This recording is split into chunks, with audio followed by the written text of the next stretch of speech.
Everyone, welcome back to dive into K drama. तो चलिए moving का एपिसोड 3 स्टार्ट करते हैं। बोंगसुक और हिसू कन्वीनियंस स्टोर के बाहर बैठकर अपने पेरेंट्स के रेस्टोरेंट के बारे में बात कर रहे होते हैं।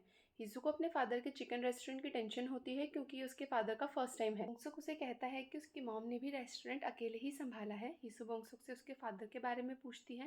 बोंगसुक कहता है उसे यकीन है कि वो अपने फादर से मिला होगा पर उसे याद नहीं। आगे हिसू बोंगसुक से पूछती है कि क्या उसके कोई फ्रेंड्स नहीं हैं। बोंगसुक अपना सिर हाँ में हिलाता है।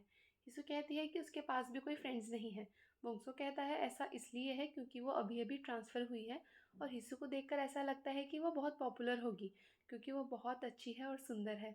आगे हम देखते हैं कि एक कस्टमर मीहुन के साथ बदतमीजी कर रहा होता है। तभी वहाँ पर मीट शॉप के ओनर का बेटा आता है और सिचुएशन हैंडल कर लेता है। स्कूल में वापस आने के बाद गांगुन हिसू और बोंगसोक से पूछता है कि उन्होंने क्लासेस अटेंड क्यों नहीं की।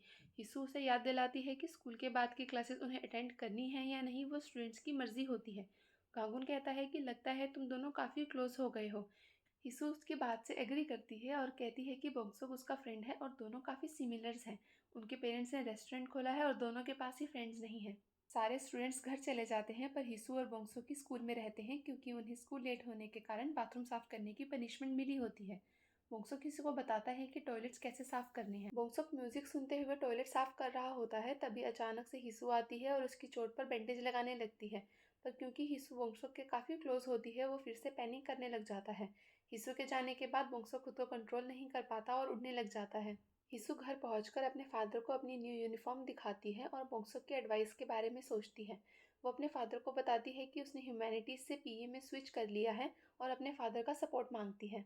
जुवोन ये सुन के थोड़ा शॉक्ड हो जाता है और हिसू को एक्सप्लेन करने को कहता है। हिसू कहती है कि उसे फीस की चिंता करने की ज़रूरत नहीं है, ह्यूमैनिटीज़ उनके लिए एक्सपेंसिव है पर वो पीई अफोर्ड कर सकते हैं। ये सुनकर जुवोन इमोशनल हो जाता है। Next morning Bongsuk new bus driver को देखकर थोड़ा सरप्राइज्ड हो जाता है। हमेशा की तरह हिसू दौड़ते हुए स्कूल जा रही होती है और बोंगसुक उसे खुशी खुशी बस से देखता है। हिसू अंधेरे में ट्रेनिंग कर रही होती है जिसके कारण उसे क्लियर नहीं दिख रहा होता। बोंगसुक हिसू के लिए पूरे स्कूल की लाइट्स ऑन कर देता है पर ऐसा करने के चक्कर में वो घर के लिए लेट हो जाता है। मीहुन उस पर थोड़ा गुस्सा होती है पर बोंगसुक अपने फ्रेंड की हेल्प कर रहा था सुन के वो शांत हो जाती है। अगले सीन में फ्रैंक जोंगोन स्कूल के बाहर होता है। सिक्योरिटी गार्ड उससे पूछता है कि वो यहाँ किस काम से आया है। वो ऐसे अपनी डिलीवरी वैन स्कूल के सामने पार्क नहीं कर सकता। फ्रैंक बिना कुछ बोले वहाँ से चला जाता है। उसके जाने के बाद सिक्योरिटी गार्ड किसी को फ़ोन करके फ्रैंक के बारे में बताता है। नेक्स्ट डे हिसू अपनी ऑफिशियल ट्रेनिंग छो इलवान के साथ शुरू करती है। हिसू ट्रेनिंग के चक्कर में लंच ऑलमोस्ट मिस कर देती है पर बोंगसुक उसके साथ अपना लंच शेयर करता है। आगे छो इलवान गांगुन को ऑडिटोरियम में फैन जोन करने को कहता है। गांगुन फैन जोन कर देता है पर वो हिस्सू को सीक्रेटली ट्रेनिंग करते हुए देखता है।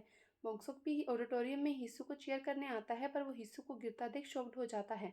वो खुद को कंट्रोल नहीं कर पाता और उड़ते हुए हिस्सू के पास गिर जाता है। बोंगसुक हिस्सू से पूछता है कि क्या वो ठीक है, उसे कोई चोट तो नहीं लगी। हिस्सू से कहती है कि वो ठीक है, उसे कुछ नहीं हुआ है।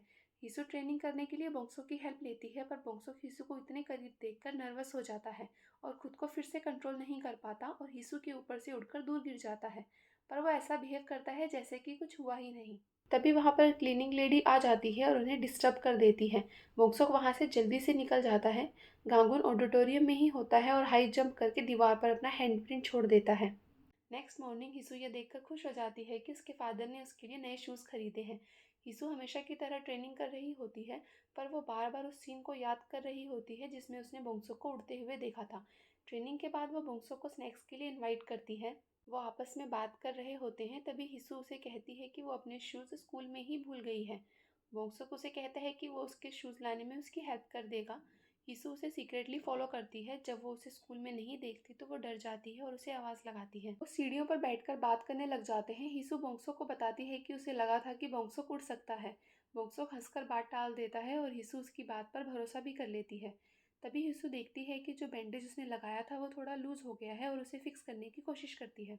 हिसू के क्लोज आने के कारण बोंगसुक की हार्ट बीट तेज हो जाती है और वो उड़ने लग जाता है।